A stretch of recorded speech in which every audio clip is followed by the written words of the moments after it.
अगर आप अस्वस्थ हैं और अपनी सेहत से ऊब चुके हैं तो उत्तर प्रदेश के गोंडा स्थित बाबू ईश्वर शरण मेडिकल कॉलेज का रुख कर लीजिए। यह अस्पताल आपको बिना किसी अतिरिक्त शुल्क के यह एहसास करा देगा कि तड़पना और भटकना आखिर कहते किसे हैं, क्योंकि कहने को तो यह अस्पताल जिला अस्पताल से प्रमोट होकर मेडिकल कॉलेज की उपाधि पा चुका है, लेकिन व्यवस्था के नाम पर यहां जो खेल चल रहा है उसे देखकर तो यही लगता है कि जिम्मेदार अधिकारी अस्पताल कम और कोई अल्ट्रा मॉडर्न टॉर्चर चैम्बर ज्यादा चला रहे हैं। इस मेडिकल कॉलेज की सबसे पहली और नायाब खूबी है इसका चक्रव्यूह मॉडल, जिसे विशेष रूप से उन मरीजों के लिए डिजाइन किया गया है जो पहले से ही चलने फिरने में लाचार हैं। फर्ज कीजिए आप हड्डी के मरीज हैं, आपके पैर में फ्रैक्चर है, अब आपकी परीक्षा शुरू होती है। सबसे पहले आप एक जगह पर्चा बनवाइए, इसके बाद डॉक्टर साहब को ढूंढने के लिए वहां से 400 मीटर दूर नई बिल्डिंग की तरफ दौड़ लगाइए। डॉक्टर साहब ने पैर देखकर कह दिया कि एक्सरे कराओ, तब टूटे पैर के साथ ओपीडी से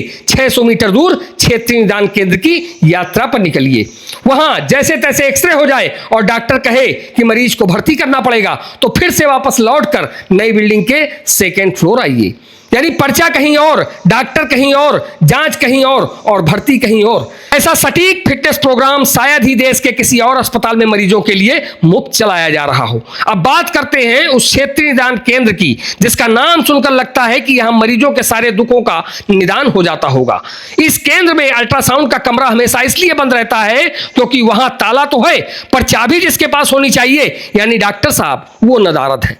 सीटी स्कैन की 2 मशीनें हैं, एक तो अपनी किस्मत पर रोते हुए पहले ही दम तोड़ चुकी है और जो दूसरी लगी है उसके भाग्य विधाता रेडियोलॉजिस्ट किस दिन किस शुभ मुहूर्त में बैठेंगे इसका पता शायद अंतरिक्ष एजेंसी नासा भी नहीं लगा सकती। क्षेत्रीय निदान केंद्र से जैसे ही आप बाहर निकलेंगे आपका स्वागत उस ऐतिहासिक जल भराव से होगा जो पिछले दसियों साल से यहाँ की पहचान बना हुआ है। पूरे मेडिकल कॉलेज परिसर में ड्रेनेज या जल निकासी जैसी आधुनिक और फिजूल चीजों की यहाँ कोई व्यवस्था नहीं की गई है।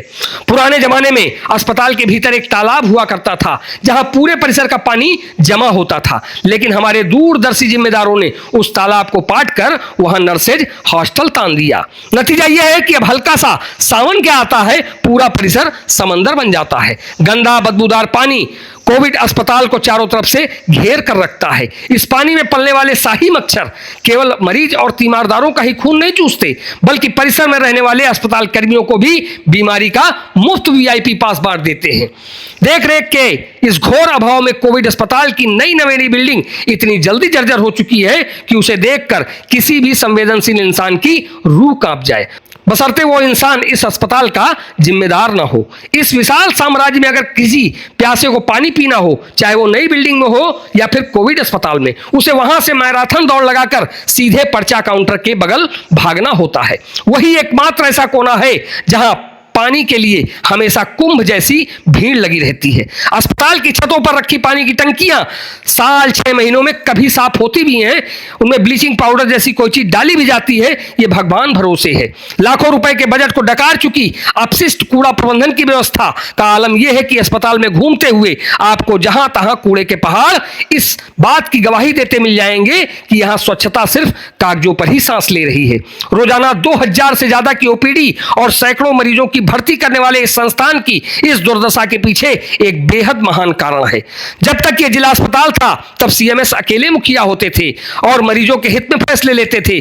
जब से यह मेडिकल कॉलेज बना है तब से यहां 2 सूरमा तैनात हैं, एक सीएमएस और दूसरे मेडिकल कॉलेज के प्रिंसिपल। आज से ठीक 3 महीने पहले जिलाधिकारी प्रियंका निरंजन ने इन दोनों जिम्मेदारों को एक साथ बिठाकर जलभराव की समस्या खत्म करने की एक बेहद खूबसूरत और विस्तृत रूपरेखा तैयार की थी। बाकायदा बैठकें हुई, कागज नहीं किए गए, लेकिन उस योजना पर अब तक क्या अमल हुआ ये शायद उन साहबान को भी याद नहीं होगा। जून का महीना शुरू हो चुका है और चंद दिनों बाद यानी 15 जून से मानसून भी दस्तक देने वाला है। इसके बाद गोंडा का ये बाबू ईश्वर शरण मेडिकल कॉलेज अस्पताल कम और बाबू ईश्वर शरण वाटर पार्क ज्यादा नजर आएगा, जहां मरीज इलाज के लिए नहीं बल्कि तैरने के लिए मजबूर होंगे। अब देखना यह है कि वातानुकूलित कमरों में बैठकर फाइलों पर दस्तखत करने वाले इन जिम्मेदारों की नींद इस बदहाली को देखकर खुलती भी है या फिर हमेशा की तरह इस बार भी शर्म को ताक पर रख दिया जाएगा।